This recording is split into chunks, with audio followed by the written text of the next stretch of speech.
Welcome everyone to the Quad Damage Podcast. Joining me as usual, of course, are my co-hosts, the Midnight Medium, Howdy. Robert Yapp, Hello, and our esteemed guest, Andrew Hulshult, who you all know from the best soundtracks in all of Boomer Shooters, or anything really at all, you know. Welcome on. Well, that's it. That's the end of the episode. That's it? Yeah. That's it. All right. see you all later. But without further ado, of course, we always have to have our moment. Let's get booming.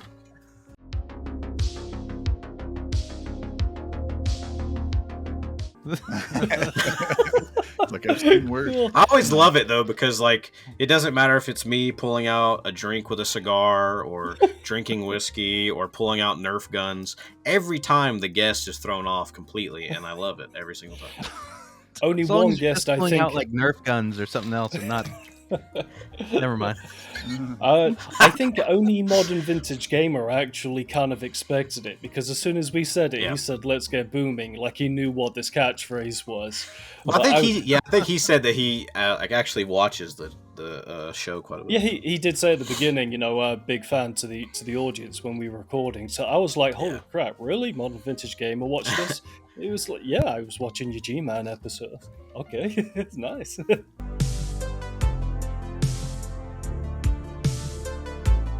Everyone, and we know who you are, but not everyone may have a background check on into how you got into the industry. You just kind of appeared out of the nowhere as like the next musical genius, to put out music. So how did you get into the music scene? Because I believe it was via kind of Quake Champions that you kind of got your footing, right? A little bit like towards more of the mainstream audience. Yeah, that was Quake Champions, and later on, whenever Dusk released that. But like before that, in 2010, I was just a musician like with a local band that I loved playing with, and I got this idea of I'd really like to start making like music for like I don't know Doom mods or like some type of games that I could do because I'd sit at home and play Doom, Duke Nukem 3D, that kind of stuff. I'm like, man, I could like the MIDI soundtracks are cool on this, but I think that like these engines handle like MP3s and waves at this point. And it was right around that point that a guy named Frederick Schreiber was making a Duke Nukem 3D recreation in Unreal Engine 3. Yeah, Dave told us. Or UDK. Like there wasn't anything like really fleshed out except for that multiplayer level, which would be like become known in that community as Duke Nukem 3D Reloaded. And like we were all just like I was just making music back and forth for this stuff, and that's how I met Dave Oshry. That's how I met Terry Nagy of Apogee. That's how I met a lot of people that I still work with today. And that project ended up getting shelved whenever they pitched it over to Gearbox, and Apogee then swooped in and said, hey, we're looking for a team to remake Rise of the Triad, and I happened to be the composer on all those mod things. So they asked, would you be willing to take a look at the Rise of the Triad soundtrack? And I was like, man, I haven't heard that name in a long time. That'd be really cool. But like that's how it all started. And it was all on a call with Dave, with Terry, with Fred. I don't think Leon was on there yet, but Daniel Hijazi was on there, which he went on to work for quite a few different studios. It's the guy that I'm making Tokyo Underground Killer with right now. But that's how I started. And we shipped Rise of the Triad, and then we shipped Bombshell, and then we shipped Red Rogers. Then I moved over to being just like an independent contractor, not working for a company or anything, and we did Quake Champions, Dusk, Medieval, all that stuff. Everything else you know of. Yeah. So in Dusk, when we had Scott on, in his opinion, he said Dusk was like what he called the line in the sand. That although like Doom 2016 and Hard Reset, etc., had all kind of echoed back to kind of old school sensibilities when it came to FPS shooters, Dusk was like the beginning of something new that is going today then. Shadow Warrior even jumped in there in like 2014, and they were coming back to it. It's actually what got me into kind of going back towards old school shooters after playing a Yeah. lot. I think I was playing a lot more Call of Duty at the time or something, and just games like Mhm. that. And that kind of Yeah. pushed me back towards the likes of Doom and such. It was my You're introduction into to Shadow Warrior. Halo. Yeah, I played a lot of Halo. I still Yeah. play a lot of Halo. Yeah. Right. But anyway, Dusk came out in like 2016, or no, when did it come out? 20... 2018. It was 2018. 2018. Technically, it was in 2018. EA, I think. Yeah. 2017 though, so you could play like episode 1 and 2. Okay, yeah. So Yeah. and then they just started like, because I got it in early access. I've told this story before, but I could barely even play it on my laptop.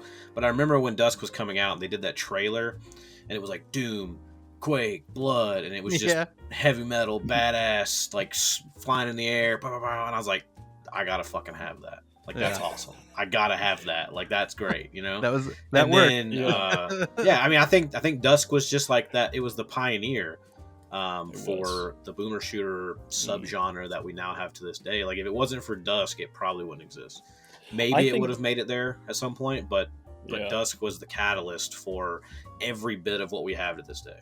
Yeah, I think that Dusk Heartwarming. kind of opened the floodgates, but it was a medieval where everyone was like, this is a thing now. Because Dusk could very easily have been seen as kind of a one and done thing, harking back to the golden days. But when a medieval came out, which, side note, I still think that a medieval is like your finest score that you've ever done. It's not just it's not just kind of like, when you think of Andrew Hulshult, you think of kind of, headbanging sort of, but it's just so serene, some parts of it. The composition. I appreciate that. I think a medieval is also a little,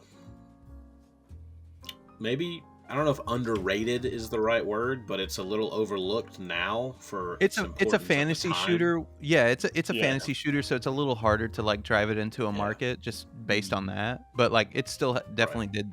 It was healthy.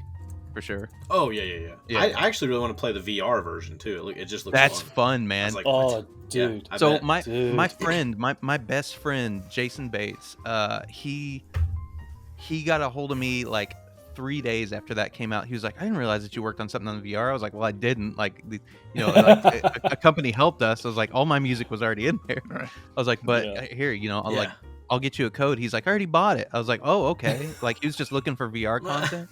Dude, he finished that thing. He doesn't finish anything in VR as far as I know. Really? And like he finished that game and was like, that was fucking incredible. I was like, well, it's cool to have like one of my friends like, like just completely finish a VR game. Like not me pitching anything to them, and they're just like, this was fucking awesome. And I'm like, hell yeah. But I started playing it after that, and I was like, damn, this is great. Like I remember playing it in beta, like I was like, whoa, like I don't know. Yeah, it looked like they got a good studio to make it and everything. Yeah, they handled it really well. They handled everything really well. It just had a big update too. Yeah. Oh, really? I would love to. And Medium, I know you want to ask something. I just was going to say that I would love to actually switch over to kind of VR and at least play like, the Doom 3 mod or like some of the Serious Sam games in VR and stuff. They're just absolutely sublime experiences. And even my missus, who doesn't really play video games like me, let alone the type of games that us in this group play, she would like to try VR as well. Man, it's fun. As someone who plays it, it's fun. I had a really bad leg injury last year, which like just like I couldn't walk like at all, like from like October till about end of December. Like, it was bad. Oh wow. And one of the things that actually rehabbed me was to make myself stand up and like get my muscles to kind of like they basically needed to be stretched more and more and more as time went on while I was doing physical therapy. Was VR.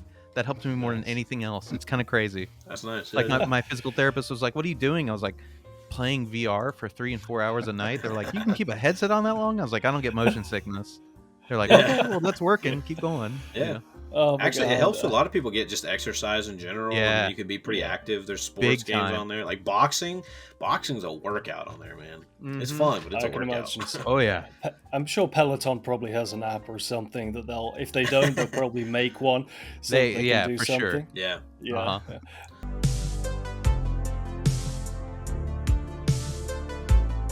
I was always curious because I know a lot of people associate with the indie scene primarily, but of course you got your big shot at the Doom with the Ancient Gods. know you've talked a little bit about that. Was that kind of exact what you expected, or was that sort of a unsure footing? Like, was that something you do again? You know, no question. No, that's absolutely something I would love to do again. I'll give you like a TLDR of it real quick. That was a pressure cooker in time for the entire industry, and it was crazy walking in to that situation, because it was like there was all kinds of tensions, you know, like that you saw from the outside with all the stuff with the soundtrack. I was like, well, this is going to be a weird thing to step into first and foremost. That's the first one. Then you had COVID, everybody working from home. Okay, so like nobody's at the office. You're like, how's this game getting developed in a AAA studio with everybody at home? And them everyone just figuring this out. This isn't like 2021 where, you know, everybody's figured out the work from home thing by now. It was like right at the beginning of it. So Yeah. It was those two things, and then them going, hey, you have we have a set amount of time, and you can say no to it. To do this soundtrack. I'm like, oh yeah, I'm thinking like, you know, 3 months. They're like 30 days, and I was like, oh my god. They were like, you can absolutely say no. We know that's a stretch. And then I was like, give me a day to think about it. I was like, but you know, I'm gonna get back to you. And I thought about it for a minute, because I was like, man, that's just gonna be all I do for 30 days, and not like wow, that's all I do for 8 hours. Like that's all I do for like 12 or 14 hours, because like, I don't know. I love what I work on, and I love that I have this opportunity to work on this stuff. So I'll work long hours on it for most of the time for anything. Yeah. So the next day I was like, yeah, let's fucking do it. 30 days, I'll make you a soundtrack. And David Levy, you know, he had the exact same thing going on, where it was 30 days. He had, I think, 2 cutscenes, and it was either 2 cutscenes and a level, and then I don't know, we split the work up 50-50 basically, and it was just, we were calling each other every single day. We were like, hey, you know, what are you at? Do you have any tools like that I've never heard of that might be an inspiration for me? We'd share all kinds of stuff back and forth. But 30 days for 35 minutes worth of music on that first DLC is like mind-boggling thinking about it. Like, that's a tight schedule there. Yeah, especially for 3A, like a studio that big and that prestigious. It's like, hey, are you ready to like put your nuts in the vice and like just work? Like it was crazy, dude. You could do an entire. Hey, I mean, I guess you know the end product proves that you can do that, right? And Blood Swamp was awesome. And like, when I was done, I was like, fuck yeah! Like that was what I wanted to get toward the end of. Is I was just like, fuck yeah, I can do that. I can work under that kind of pressure, which is really why I took it. Is I was like, I wonder if I can work at a 3A level with like. I know that 3A, no matter what it is, like there's going to be a certain amount of pressure, but under that type of pressure, it's like it's a test. I want to take it. Of course, I was looking forward to it, and like, I mean, I was compensated well, so yeah, I can imagine that Bethesda money was, you know, better than some other publishers that you've worked with. But having Doom on your resume, of course, you can just walk in anywhere, floppy dick on the table, and it says Ancient Gods on it, and get your free meal anywhere. You know? Hello, I would imagine that you probably this is a Wendy's, sir. Yes, I do want that free hamburger. Yeah. You know who I am? How long did they give you for the? How long did they give you for part 2? Part 2 was a little easier. I think it was like 2.5 to 3 months. So that was like it was still like that's a short amount of time for that kind of work, but that's also like that's pretty digestible for DLC. Yeah.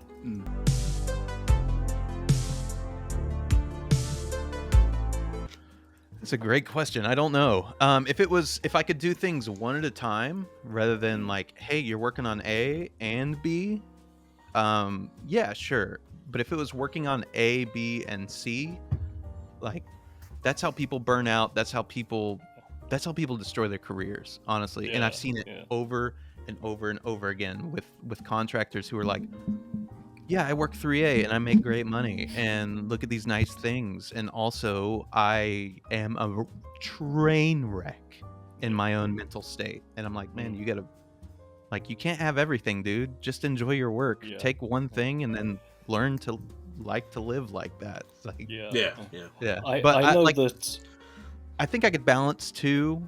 I do, but I'd prefer one so that I could really put my heart and soul into it. But yeah, I think I could do 3A like full time if I wanted to. Was there anything from that Ancient Gods kind of grinder schedule that you're on that you kind of proved yourself, I actually can work a lot faster than I thought I could, thing that you kind of took? Yeah, there was a lot of that. Like there was like a handful of things, like mixing down stems, which is like you write something on a what's called a virtual instrument in the computer, and then you mix it down, and then you just go, we're done.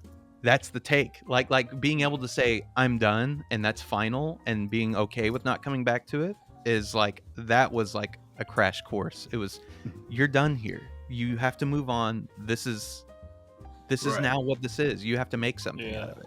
So being able to do that and not sit in the, well, how are we feeling creative? Well, maybe if we did this, maybe we did that. It was just execution over and over.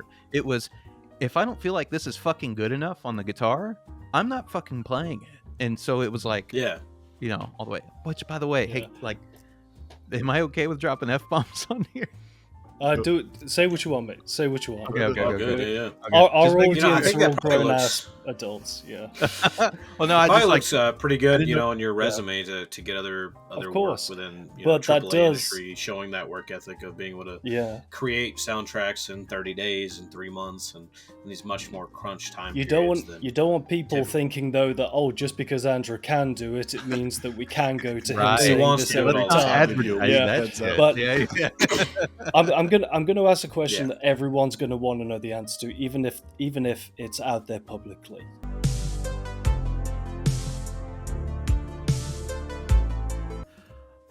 Oh, that's a great question.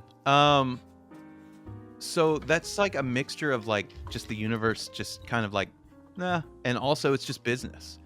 Yeah. At the time, I got asked to submit demos for it around late 2021, maybe mid 2022, something like that, because development cycles take a long time. And I was exhausted when they asked me. I was still kind of coming down from that, like doing the DLC stuff, and I was dragging my feet, and they kept asking. They were like, can you submit a demo? Can you submit a demo? Like I'd get a nudge every now and then. They weren't being like, like, hey, submit something. It was just every time I'd go out to eat with somebody, which was typically their audio director at the time, he'd be like, hey, you still keen for submitting a demo? I'd be like, yeah. But I was like, I need to refocus. Like, I'm still, at the time I was still trying to ship Proteus and a handful of other things and get things that I'm contractually obligated and get people in good footing for their releases. So those were priority over everything else. Yeah. And right around that time where I was just about ready to submit a demo is exactly the same time when David Szymanski told me that Markiplier was grabbing Iron Lung to work on a film, and he said that Mark wanted to talk to me about the score, and I was like, oh, okay. and he flew me down to Austin literally like a week later, and we talked about it, and we actually had terms and agreements, all talks right there, because all the ideas that he laid out, he was completely serious, and I was like, wow, I'd be crazy not to work on a film like this. Like, this is so cool. This is one of my very good friends' ideas, and his game being made by who I consider now an amazing like content creator. Like, he's amazing. Yeah. Content creator is putting it lightly. Mark has like overseen everything with that film. So like he's great. It was one of those things where I had to kind of choose, because I knew if I took one, I wasn't going to be able to do the other. If I was working on that film, there's no way I'd have time to work on the Dark Ages. That's even if they accepted me. Like, if they heard something else coming from afterwards, they could have just taken that, and that's completely their choice. It's been incredible to me. I have an amazing relationship with them. So like, everybody's like, oh, why didn't they choose? It's like, that's their choice. Like, and they found something that I think works great for that game. I thought Finishing Move did a great job. I like a bunch of the stuff that I heard off of that. Yeah, when you listen to the soundtrack in isolation, it is actually a really exceptional soundtrack. The problem is what the Dark Ages as a whole, as a game, is facing is that you are trying to follow up Doom Eternal, one of the greatest, FPS games of all time. Yeah. Of course, it's going to be difficult to kind of measure up to the level Yeah, that's said before. I but think I there do was think that it's Yeah, I think there was a bunch of skepticism with that going into it, just because of the bar is so high, Yeah. from Eternal. It's like, oh my god, how do you follow that? Yeah. Oh, hey, one more thing, real quick, if I Yeah. can. That all that stuff with id, that app, that worked out perfectly. And honestly, okay. it, like, in hindsight, and I was just thinking about this the other day. I was like, had I not taken the movie, I wouldn't have contacted Marty about IDKFA and asking him if that's even a possibility, and you wouldn't get the stuff from Doom plus Doom 2. Like, everything, like, on my side, I was like, oh my gosh, this worked out the best way it possibly could. So, like, it's just one of those yeah. one of those everything happens for a reason sort Yeah, of it moments really in life. was. Yeah. It's just like looking back, and I'm like, if I had not done this, this wouldn't have happened. This wouldn't have happened. Like, Yeah. it's crazy. That shocked everyone when that when it was included in like the official release, because everyone, of course, kind of, just like with Sigil, it was something that was official stroke unofficial in fans' minds. Yeah. But then it was actually made official by the money people. So that's like, that's such a the good people- package that Night Dive put together, though. The entirety of it, the new episode, it was magnificent. I get to live with Doom forever now. OG Doom and Doom 2. So fucking cool. Doom So Eternal. Yeah.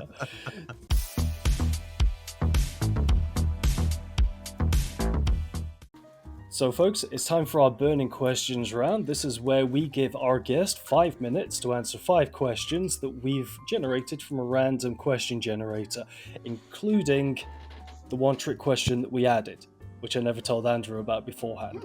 Perfect. And push. So, question 1. What do you like best about yourself?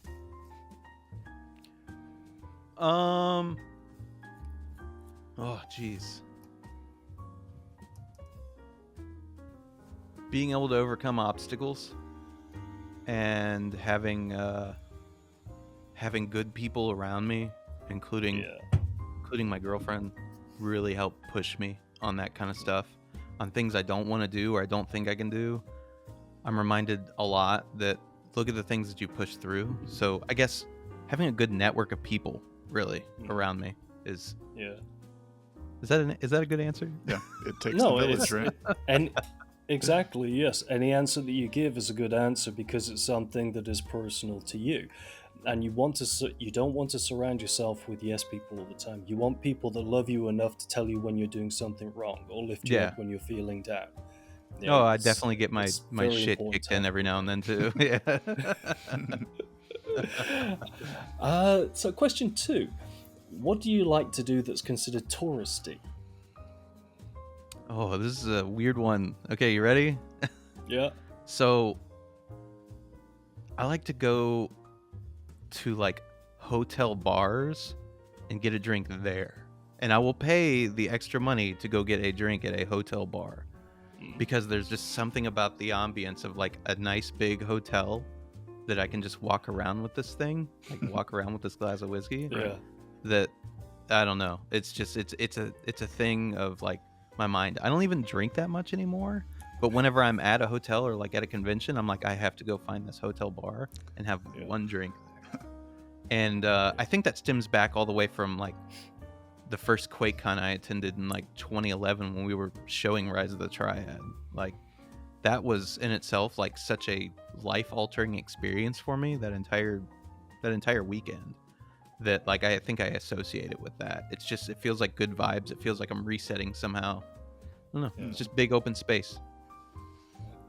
Do you, when it comes to QuakeCon, just deviating for a second, do you get invites to go there, or do you like contact them and say, "What you guys got going on? Can I be a part of it?" sort of thing? I don't know how the process of how an event like that is put together.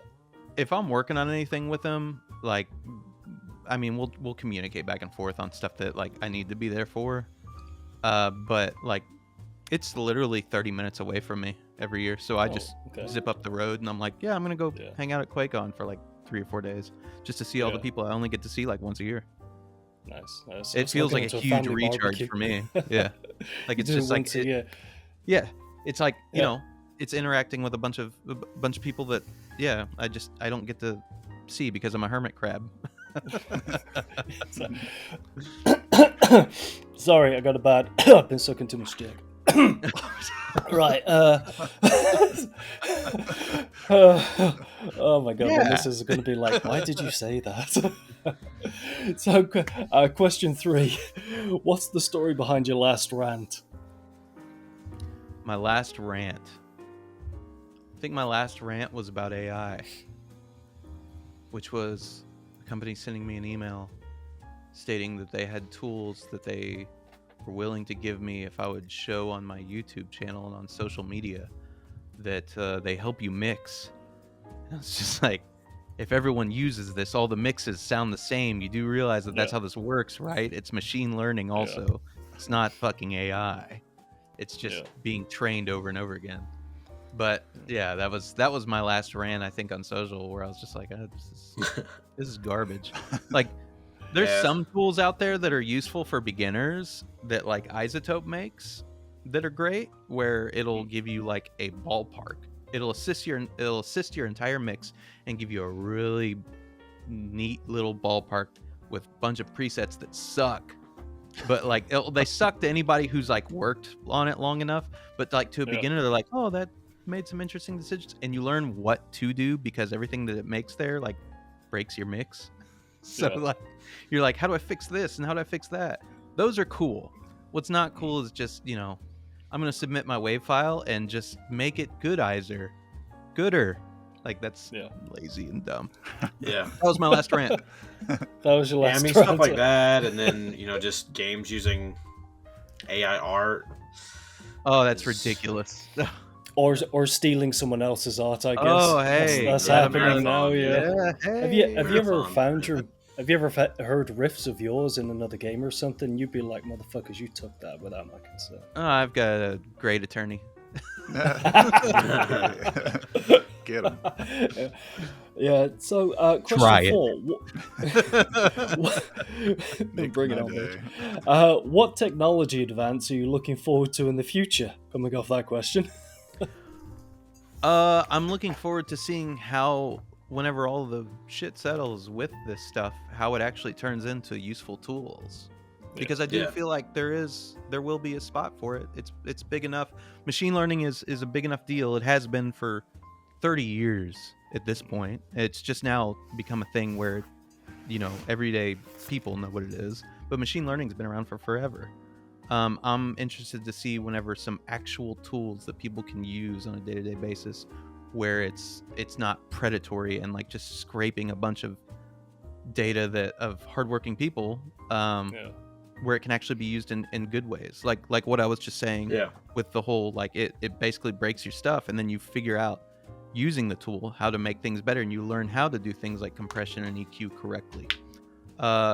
That's one good way of it. Another good way that I've seen where I'm like, that's a great use of it, is a synthesizer.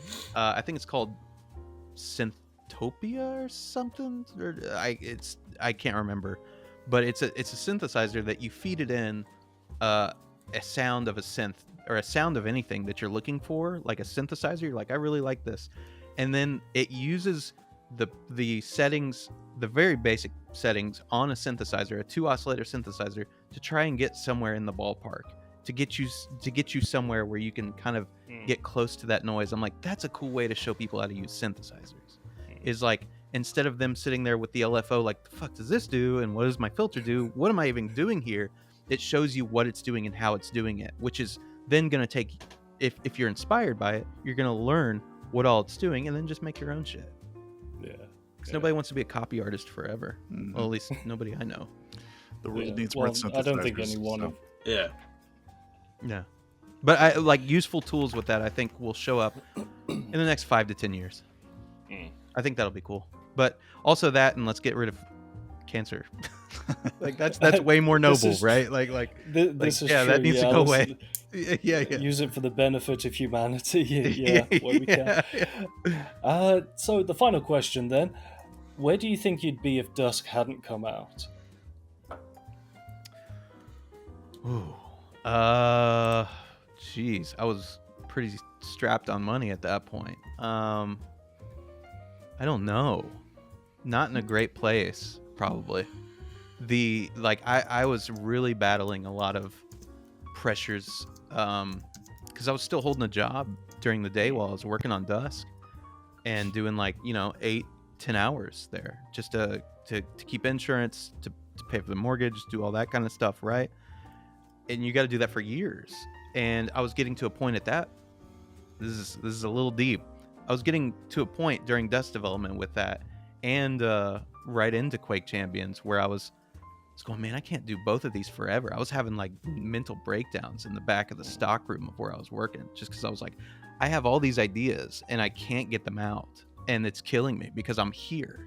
And so I'd literally resort to like stuff like humming things into my phone and like trying to write down riff patterns that I would play on break or whatever, just because I was fucking miserable while I was there. Yeah. So I think I'd be in a much worse headspace, but that's hard to tell because, like, again, like, I don't know, I'm pretty resilient with stuff, and I'll fight to the end on just about everything. So maybe I'd be just in the exact same spot, but I'm incredibly thankful for Dusk and that opportunity that all three of us had to make something incredibly special. Thank God. So much fun. It absolutely, Scott was right. I agree that was the line in the sand there. You could tell that was something had come along that people have been waiting for a long time. It wasn't just because it was retro that game was a success. It was lightning in a bottle. It was everything coming together at the right time with the right people.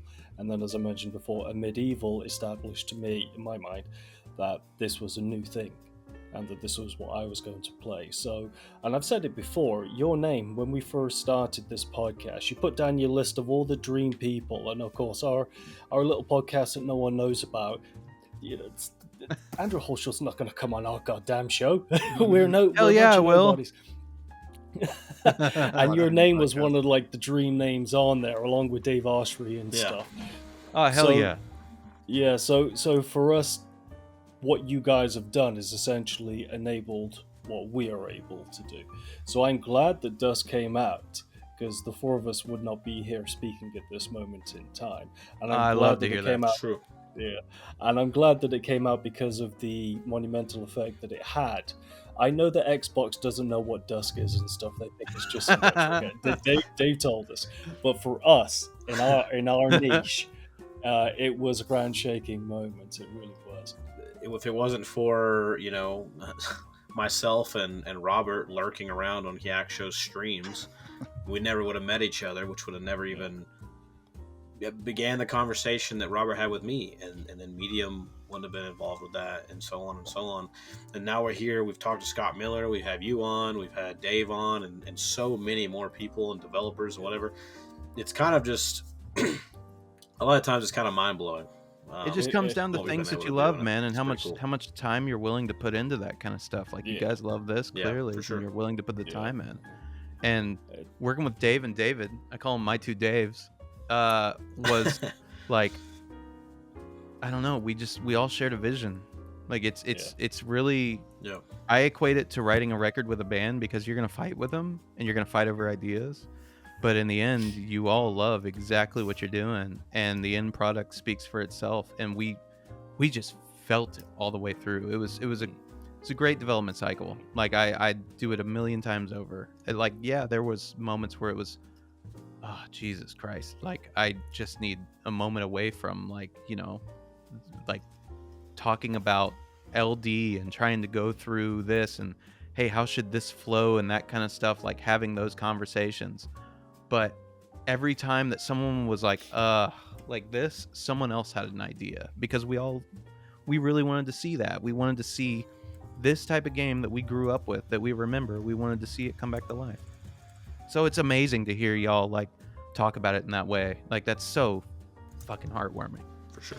The way you're speaking of it kind of makes me wonder, were you able to kind of like feed instead of just being given like, here's the level, make the music for it, were you able to ever like give more of a straightforward like, hey, I got a level idea, I might make some music for it later kind of thing? There were moments where I'd pitch out things to David, and like he'd either be like, I don't know, or yeah, and like I think the first one was I think it was, is it E2 or it's E1 M2 is the one with the ashes to ashes, dust to dust, where you're outside in front of the church where the sun's setting down.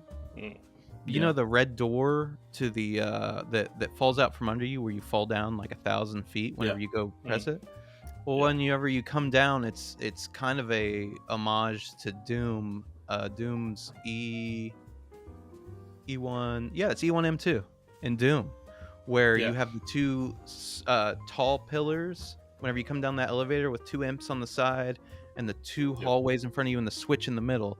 And I was like, dude, that'd be, I think at the moment it was just a switch in the middle with the two doors. I could be wrong. I could be completely, this could be revisionist history, but I'm pretty sure that I was like, hey, it would be really cool if we did like the Doom thing right here, like with like E1 and 2. There was a lot of moments like that.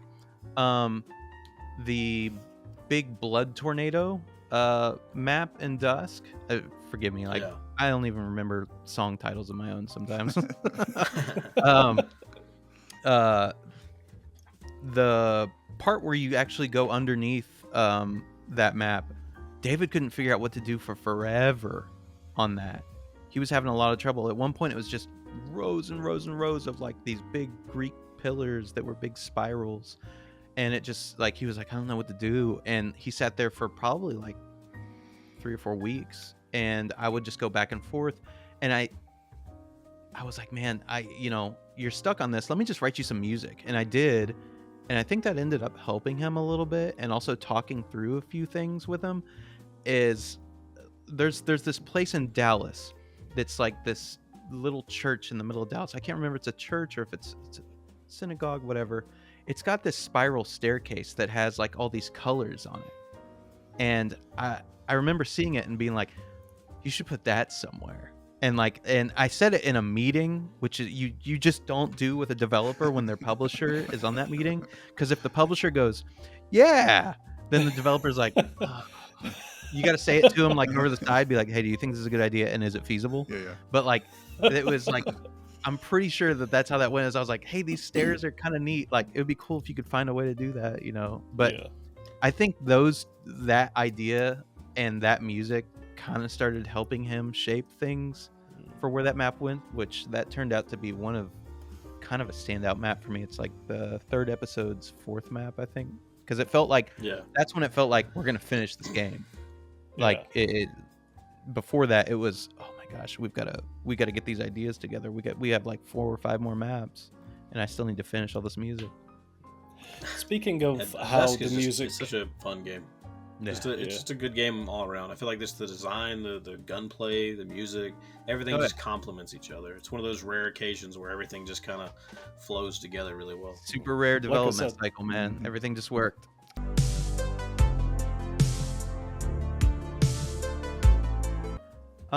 It's not always dynamic. I think that's more the eye of the beholder more than it is anything else. But if you're sitting here and saying that, how do you make this to where it's dynamic, to where it works everything? I think I'm doing my job okay, at least in your eyes. Right. But it's not always unintentionally dynamic. Yeah. It's like there are games where there's a system, like in Wise, or like in Unreal. A Medieval has that system. Proteus has that system. Nightmare Reaper has that system. And of course the Dark Ages, or not the Dark Ages, the Ancient Gods has it. But that system, it's an interesting thing to write that type of music for those specific games, because you never know what you're gonna get. The map will be done either like in blockout and they just have art, or you're just talking to a lead and they're going, this is the tone that I'm looking for, and it's just a amalgamation of hyperlinks to YouTube videos and some reference art, and then me just making something, and then me they're going, Right. or what the fuck is this? You know, and it's a lot of trial and error. It's what starts off Right. as something where they go, this sounds great. By the end of the map, could be like, that doesn't fit at all. But there's probably a home for it somewhere else. So it's a ton of trial and error, but it's more about running through the level and seeing the art more than anything else.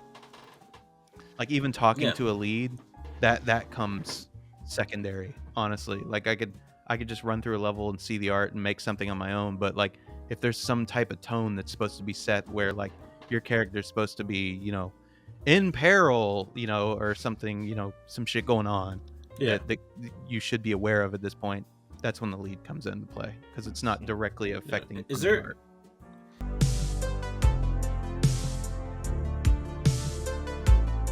Jesper Kid's a big one. The old Hitman games. That's a good one.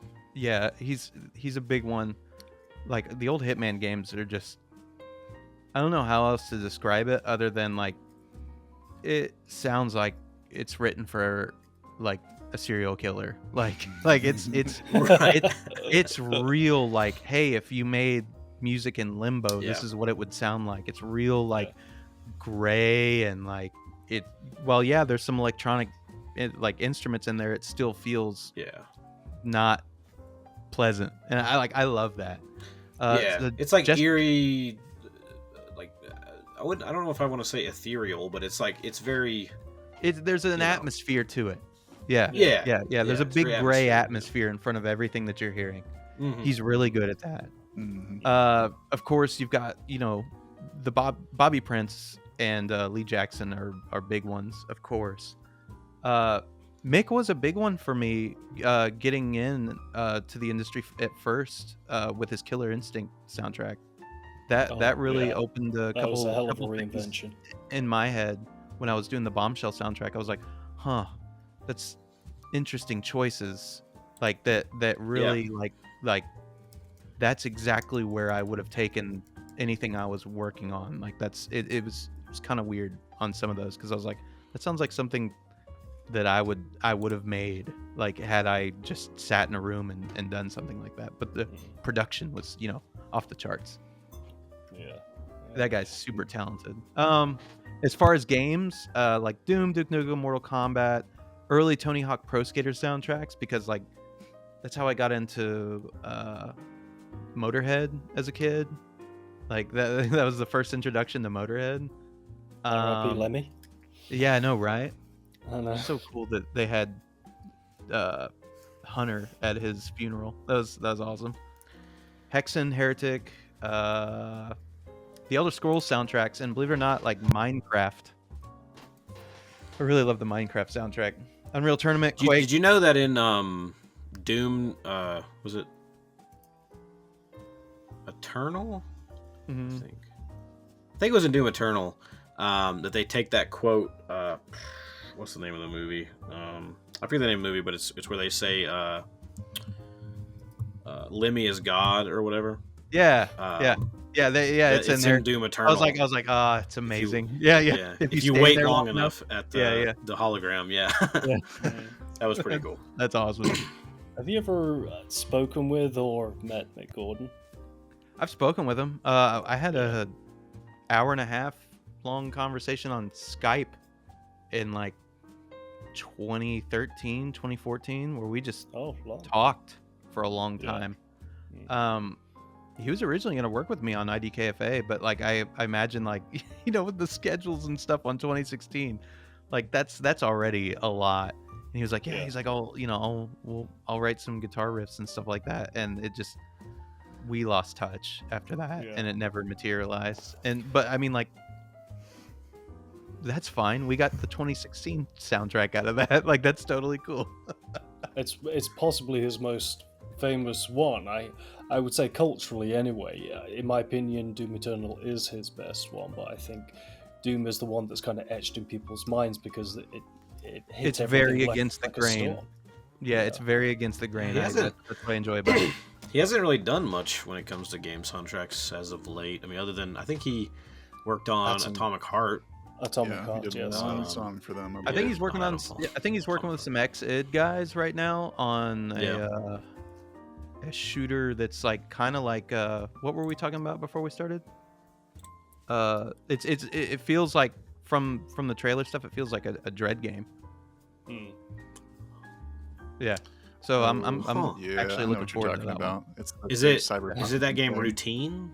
Is that the one? I think so. I can't remember the name, to be honest, off the top of my head.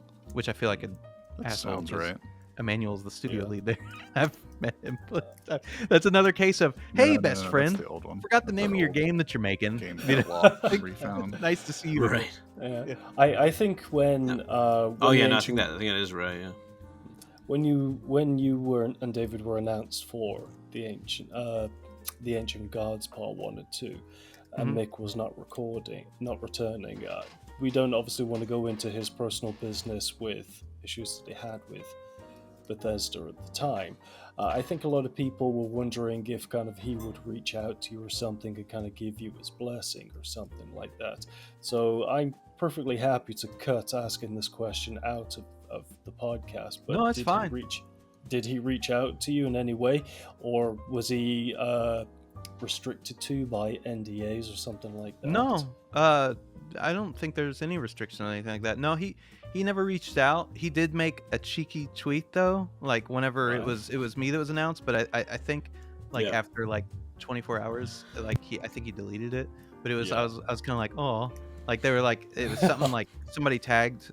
I can't remember if somebody tagged that me and David were working on it, and like he talked to me and known me from past instances. Yeah. And he saw that and he said, what, somebody said something like, what are your thoughts on Andrew or something like that? And I think he posted, it was either the Cyber Demon or it was the Doom guy with, you know, like the meme ass cheeks. He says, we are butt There was a men. Kino Fabino one. Yeah. He said, we are, you know, like the whole, you are but one man. He said, we are butt men. And I was like, yeah, I'll take that. Like, I love the shit posting. That's fine. Yeah. Keep some humor with it. But no, like, Yeah. I actually haven't talked to him since. Like, he hasn't reached out or anything like that. There's Yeah. no need to. I mean, like, there's no pressure or anything like that. I'm not It's not- trying in any yeah. way Yeah. to kind of put out some sort of narrative, you know, that he ignored you or he was bitter, so No. he didn't reach out. Because Mick doesn't in any way, and I'm not trying to belittle the public perception of certain people at Bethesda as well that may have erred on the side of Mick. I just wanted to kind of know in black and white. Did he kind of reach out to you? He never reached out. There was never anything that's like, you know, like some behind the scenes thing where Yeah. don't talk, you know, there's nothing like Yes. that. It was just, hey, like, you're a professional, everybody else is a professional, let's just be professionals about everything. And like, I just would love him to come back. Whatever relationship they have, if it ever rebooted Quake, I would love to see him come back because he did Wolfenstein, then he did Doom. I would love him to come back and do Quake. I know that like Quake very Champions down is to something that you've done, so I don't want to step on your feet and say, "Oh yeah, choose Mick instead," you know. But it just feels like it Well, would dude, be some- personal so- preferences somewhat. are personal preferences. Like, what art you like is what art you like. Like, I'm not Yeah. gonna sit here and be like, why? You know, like it's Yeah. Megadeth versus Metallica. Who gives a shit? Like, know, what you like is what you like. Yeah. Yeah. Right. Yeah. Yeah. A lesser known thing that Mick worked on actually was Prey. Like he actually did. Yeah, he did. He was He did one some of like sound design 4 and some of the people who soundtrack. composed for that game. Yeah. Yeah. That- And it was the stuff he did for that game is so different than what he did in anything else. Like it's a lot more like atmospheric type stuff, and it's still very good. But it was like when I found out that a lot of those tracks were him, I was like, what? And I even Man. listened to the specific tracks, and I'm like, I would never guess. I wish they would have followed that game up. I thought that was a cool game. Very good. I like the His original. I like killer that one moment. too. You know, like Yeah. Or maybe part of me is like, this should have been called something else, but that's not my call. You know. Oh, it definitely should have. Yeah. Yeah. His Killer Instinct. Many people have been on record about that. yeah. His Killer Instinct track, I believe the track is called The Instinct, is I love the middle part of it where it goes into a more ethereal sort of, because it's not Yeah. in the original composition for it. And I will listen to that into the car, like I'm driving down the motorway at 11 p.m. or something, and I'll listen to that and Serious Sam. I will listen to your scores as well, and Cultic I listen to a lot of. With you, it's usually a medieval, because then I know that there's like the full 2 hour of it on YouTube, and you can just tell Google to play it and then Just leave play, it on for 2 just hours. go. Yeah. Dusk is a little different because I do have to kind of fiddle with it. I do have my preferences to which track you've done on that, and so I kind of go between some of them on there. But how do you feel about your music being on a platform like YouTube, where it's kind of so easily accessible and perhaps not as financially lucrative as other avenues you could take as a composer? Are you cool with your music being out there like that? Yeah. I mean, if it's out there, that's fine. Yeah. I mean, people who use the things like Spotify and use things like Bandcamp, I absolutely appreciate it to the moon. But also, a guy that works at New Blood, Hikita, said one time something that really struck a nerve with me, which was like, I'm gonna butcher this quote. It was, art shouldn't be locked behind a paywall. Like it was something to that derivative. He put it way more like it sounds like a philosopher the way he said it. I can't remember what he said exactly, but I was like, yeah, that that is Right. true. Like people who want to be able to see art should be able to see art. You or listen to it or experience it. I don't feel like it should be always locked behind a ticket thing. Yeah, the ticket thing should be there for people who want to contribute and people who want to listen to it on their favorite platform. Absolutely. And like, I actually wish more music was on Bandcamp, because I buy soundtracks and I buy individual songs sometimes so that I can use them for videos or just listen to them in general. Because usually if I put it in a video, it's something that I really like. They also give you the like option of random like shit, doing the whole wave and FLAC thing on there, which I think is great. I really wish that platform would get some kind of juice behind it, because I feel like it could be a very big direct competitor.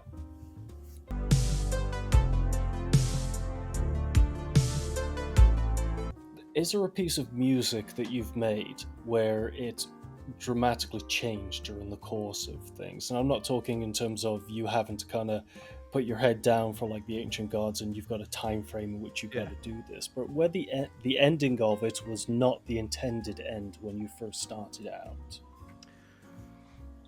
The short answer is it's a lot of pieces are always changing, because what I think is done at the beginning, where I'm like, that's done, that's a fucking banger. Like 2 weeks later, I'm like, that sounds like shit. Let's rework this. Like it happens all the time. That's the short answer. The long answer is it depends. Like if I'm really inspired and I have like something in my head where I'm like, there's like 5 notes here, and I know I can put a certain type of rhythm with these 5 notes and make something that is interesting from start to finish, hopefully for most people, then I can crank out that stuff in like a day, and that's how it stays. And Dusk had a lot of that. But there are moments with boss fights specifically where things change. Things change all the time with boss fights.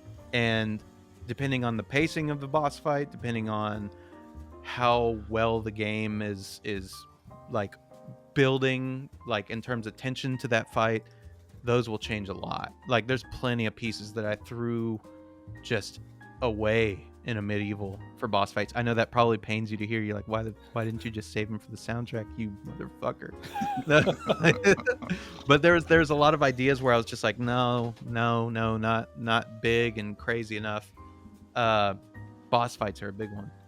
One standout moment that I can think of off the top of my head, where something changed because, oh shit, I'm going to be in trouble if we release this, was Alienation Akimbo, the song Alienation Akimbo in Dusk.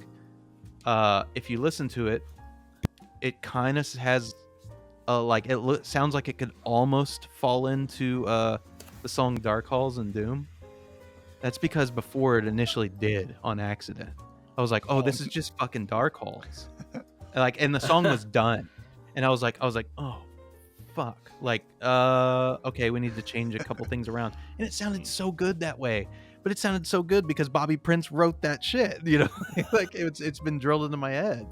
So there's a version of Darkholds. I think I posted it on Twitter at one point. That is, or there's a version of Alienation Akimbo that is Darkholds basically. But yeah, I changed that before we released it. I was like, no, we're not fucking having these problems. Like, Yeah, you don't want to call those lawyers, to be honest. yeah. I mean, like, I'm sure they would be like, you know, that's a cool nod, but I don't want to chance that, and I don't want to shit on someone else's IP, you know? Mhm. Yeah, we can Very just do true. whatever. No, just take it easy. Like, Yeah.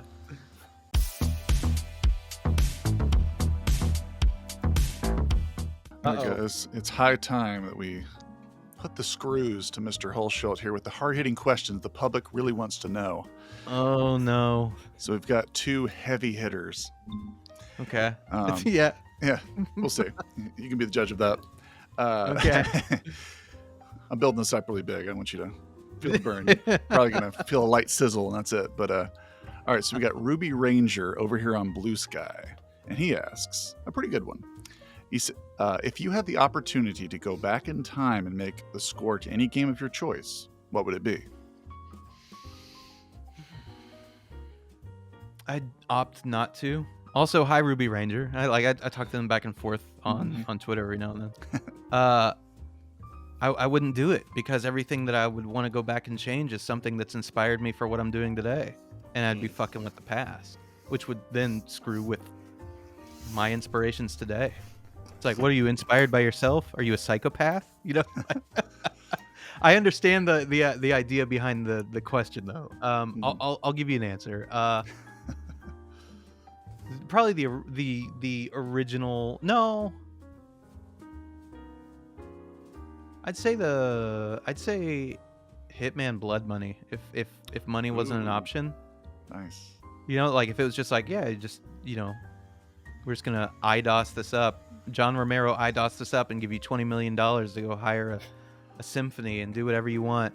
I'd love to take a crack at that game. I love the Hitman games. Dude, I love that we're just think talking about Hitman today. awesome. I just saw that tweet. Maybe you saw it too. But someone was talking about their favorite levels in Hitman and like how Put Your Head on My Shoulder hits really differently now because the Slaughterhouse level. Yeah, Like, dude, yeah. Bringing me back to 2004 so or whatever good. it was. You know, the new one was like there's something that was leaked out like 3 years ago, where the plans for the new ones were originally supposed to be complete rebuilds of like the first 3 games, all their maps. I was like, oh, I bet that exists somewhere. Like, I bet those maps exist somewhere. I'm like, please, I will pay for them. Like, just release them. Just sit there Where's twiddling that- your nipples. where's that just AI to for scrape the the internet? idea Yeah, I know, of right? that it Like, might oh. happen, yeah. Yeah. Oh, yeah. That would be glorious. Because that's kind of what content Yeah, And that's also- anyway. It's kind of a Yeah. And, and also shout out to the viewers. Go check out Ruby Ranger's recent Daikatana work. yes. It's a hell of a project that he's put together there, and it is. I still need to watch that, and I'm part of it. Me too. Me too. So Oh, and we got one more. This is maybe there's a cool way to say this, but I'm just going to say the letters in a row. TAGAP. TAGAP? I don't know. They ask, Yeah. what kind to of gap or not to gap? That's the question. Yeah. that is the query. All right, and they ask, what kind of an arcane ritual must one perform to get more physical Hulshult albums? Just point us to the right Forbidden Codex, and we'll get it started. Oh. Jeez. I mean, like, I don't know. A monthly subscription to Adderall that doesn't affect me like, in the long term? You're asking, how do we make you work more? Like, Clearly, you aren't doing enough. take it easy. I don't. No.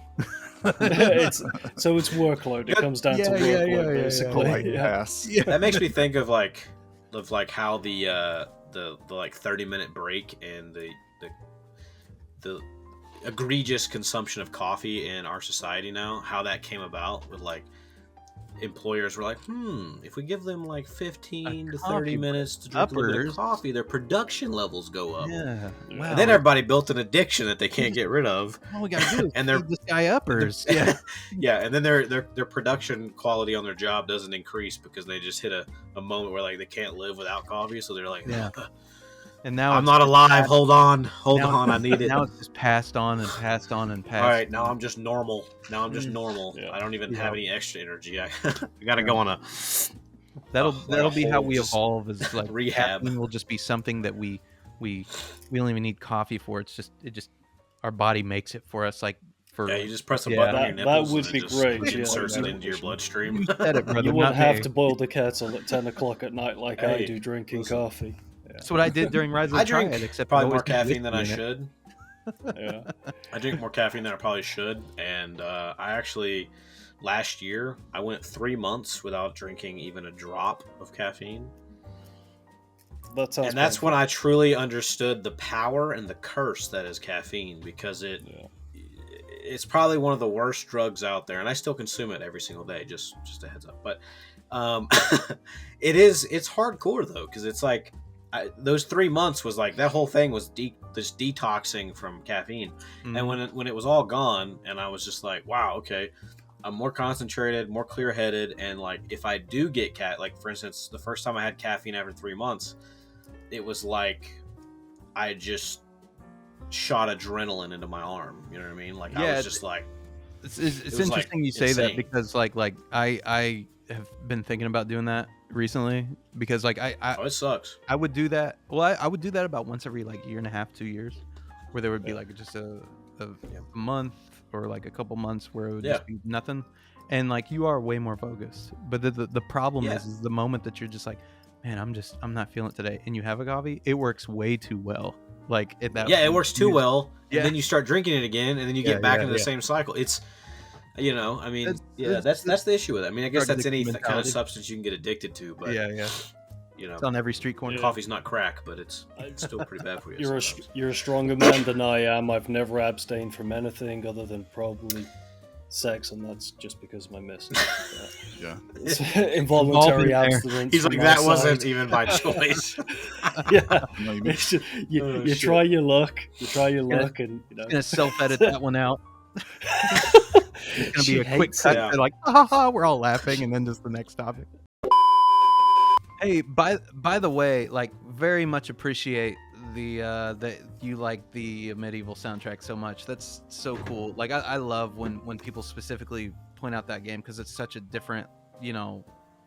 it's such a different departure. Right.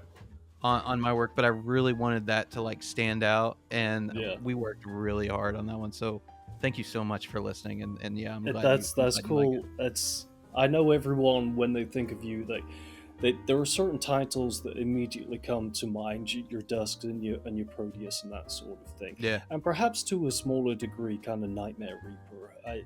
Nightmare Mhm. Reaper isn't like the first game immediately you would come to mind, because it wasn't that earth-shattering moment in boom shooter history that Yeah. changed things. For me, a Medieval and also Wrath are actually, I could just sit and listen to Wrath all the time, even if it's the what is it called, the Forbidden Sea or something like that. Just that beautiful over Yeah. credits music that's playing on there. Oh, I- is that the one with the choir stuff going back and forth? Yeah. Yeah. That was one of the first ones I wrote for that one. I don't know the reputation of this game's music any more than anybody else, but this is just the one that spoke to me. Decay on Proteus is one of the best things I've ever heard in a video game. A lot of people actually freaking love that I one, figured, and but I like was just that's such, wow. that's always such a surprise to hear to me, because like I enjoyed making that, but I didn't like make it in the time, or I didn't at the time. I wasn't thinking like this is gonna fucking blow people's socks off. But I get people routinely who talk about that track to me. So that's cool. Yeah. Sweet. You want to know something funny about that one? Well, Let me make sure I'm talking about the right piece of music here. Give me just 1 second. It's that one that Pretty starts sure off with Decay kind of is the the core melody, and then goes into like the blast beat thing. Like the Yeah, last three Decay's the quarters. one. Yeah. So Decay, when I originally wrote a demo for the Ancient Gods for id, I used the template from Decay to do that because it was an extra originally, I wrote the demo for id for the Ancient Gods, and then I took that template and then made Decay with it. Cool. There's Oh, there's yeah. an entire demo of stuff that people haven't heard that like if they heard it they'd be like, oh, that's kind of interesting, like back and forth. I didn't like pull one from the other. I wrote different stuff for each one. I'm not saying like, yeah, rob Peter to pay Paul, let's do this. No, it was, but like there's like they're both around the same tempo. It's just two different songs in the same session, and it was that one's always like funny to me because like Proteus and Doom exist in the same timeline somewhere. Nice. Just no one knows about it. Right. So, Not really, but like you know what I mean. Yeah. Like, Well, in maybe. my studio session, they do. yeah. So Deadforge, this question then that you were going to do, I do have a personal question to ask before you go into it to Andrew. Something that I've always wondered about. It's not actually completely relevant to composers in particular, but it could be applicable to any creator. Sure. When you've been doing something for a long time, does it bother you when people tell you that their favorite track is something that you did 10 years ago or something? Or do you always want them to love like the newest thing that you've done? No, not at all. I mean, if anything, that tells me that like you wrote something that's holding up as time goes on because people still hold on to it, which is great. I love that. Yeah. I mean, yeah, like whenever I put out something new, I'm always just like, hey, shiny new thing, please, shiny new thing. You know, like that's every artist ever. Yeah. It's always, hey, here's the shiny new thing. This is me now. I'm really excited about it. But like, in order for people to be excited about what the new shiny thing is, they have to be excited also about what the old shiny thing was that's still standing up over there. True. As, in some cases, a monolith. Yeah. Like it grows beyond anything that you'll ever write again for some artists. Yeah.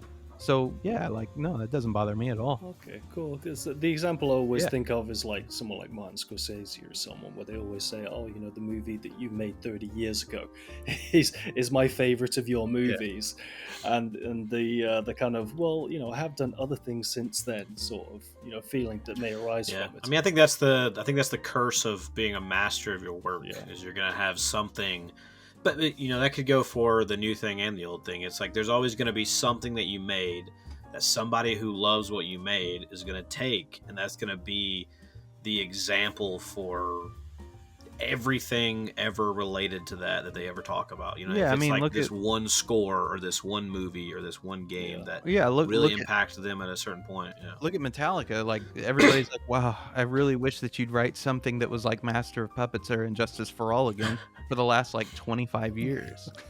Like, you know, but they're still writing records. Yes, Like yeah. they don't fucking Yeah, care. yeah. They're like, you know.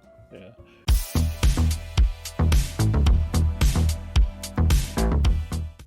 Aight.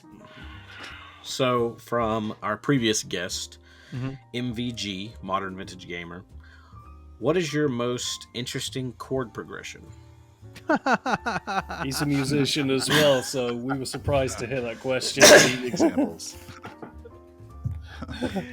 Oh, I always knew the day would come when another musician would start asking me questions in a public related fashion, and I'd immediately be like, yeah, I don't know what I'm doing. I don't know. Like I literally sit down with like a guitar or a keyboard Yeah. and I'm like, I know these shapes, I know what this is. But if I was to sit down with like a guitar player and then be like, make a C, D, and then an F minor, I'd be like, the fuck are you talking about?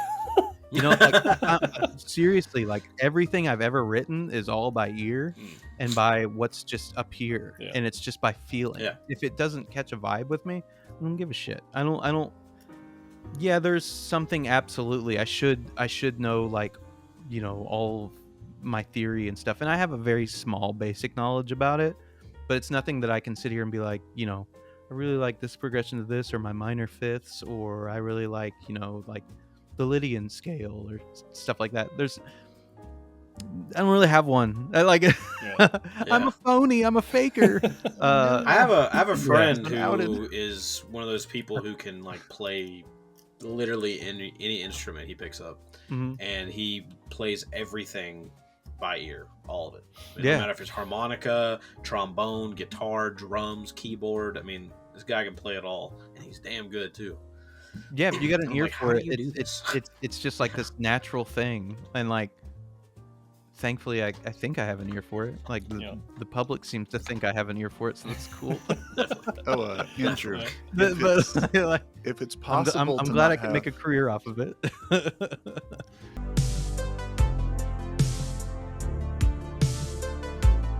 So if it's possible to not have all the music theory in the world and still be a successful musician, can a video game composer not be a gamer and still be a good video game composer? You think that's Absolutely. possible? Yeah, I think you can absolutely pull somebody from a different medium and just be like, write music, and the game developer at that point will take like whatever a 6-minute song or 5-minute song that they write. I think that they can chop that up and make that work within the game, because ultimately it's still going to come down to the developer to implement that kind of stuff. Mhm. Even if whatever they hand them, they're like, this is awesome, but I don't know how this is going to work. They'll find a way. It's a good answer. And did you guys want me to? Did you want me to ask a future guest We question? don't actually have a guest booked for our. We've got 2 spaces that are What is your current. favorite brand of condom? Yeah, you know what? I'm keeping this in, and whoever we book, I'm asking them that damn question.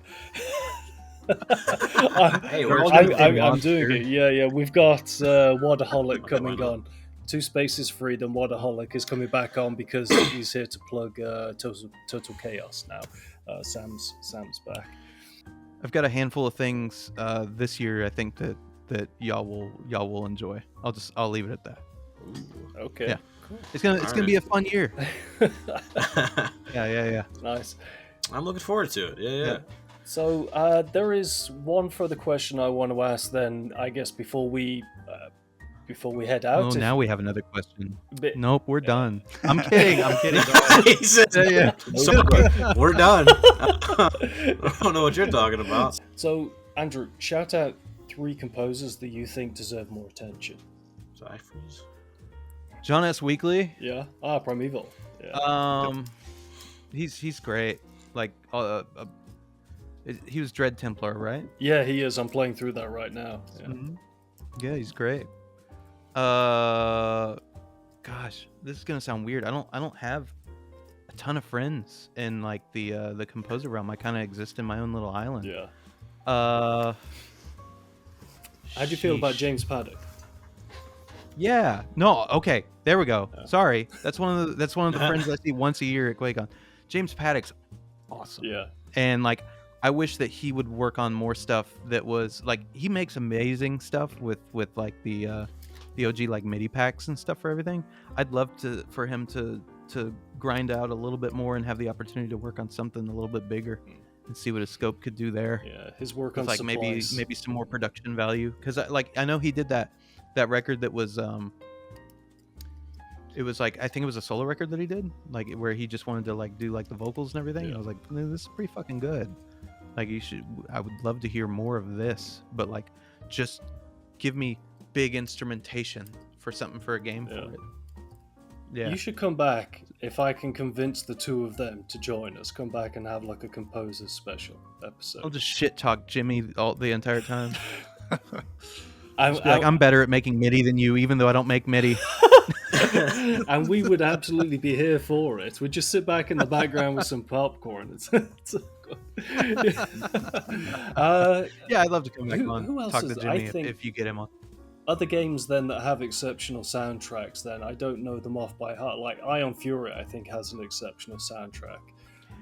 Yeah, Ion Fury did have a pretty good one. I'm trying to remember who that was that worked on it though. This is like, I'm terrible with names. This is gonna make me look so bad. Like, Let me Google oh, it. just so fucking we can big shout league them out. composer can't remember anybody else and shout him out, huh? Like, no, just You know, I I, just have actually a really small liked. brain.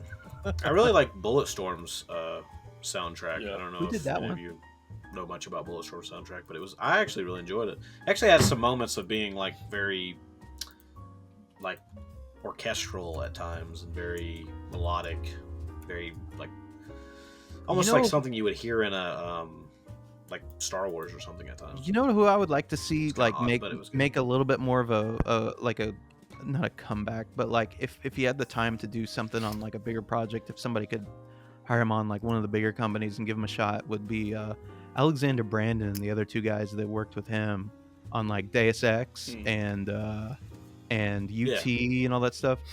Man, there was a lot of inspiration for me from them for the medieval soundtrack, and I listened to those soundtracks all day long while I was composing a medieval, and I'd love to see something in a big polished format from them with a big polished game. I think somebody should give them a chance and hand them some fat checks and tell them to write some music. Hopefully someone is listening right now to it. I will say that Iron Fury, it is Jaco Rutston who is doing the soundtrack for that rings a bell. And for Aftershock as well. Yeah. But I love that mixture of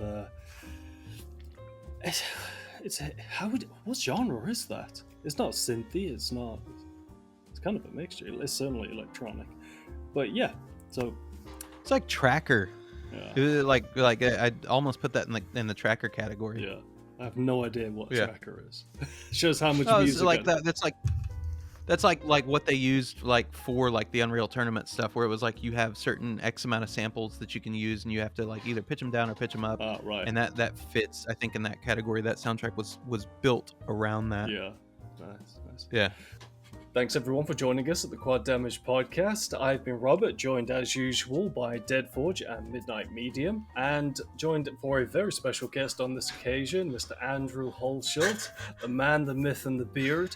Yeah. So just let everyone know where they can be found. So Midnight Medium, where can the audience find you?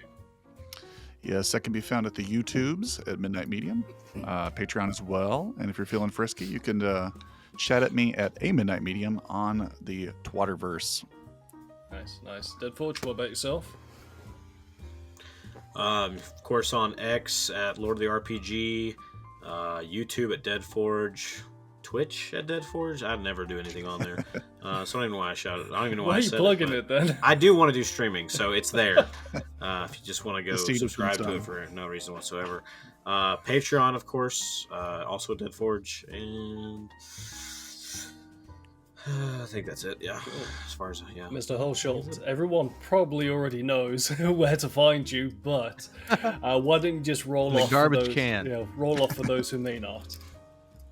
You can just go to Hulshult.com. That's got links to everything else. Or you can just find me at Twitter at Andrew Hulshult, Blue Sky, Instagram, same thing at Andrew Hulshult, Spotify, Apple Music, all the platforms. Just look up Andrew Hulshult. Yeah.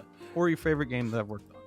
Very true. And if you're feeling really frisky, go look up the Darkness subreddit, join it. I never do anything with it, but I did make it, so.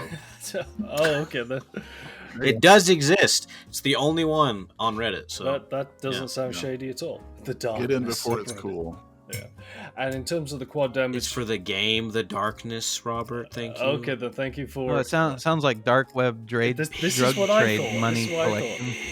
He's selling dildos or something on Reddit, and he's got to create a subreddit with Bitcoin. Yeah.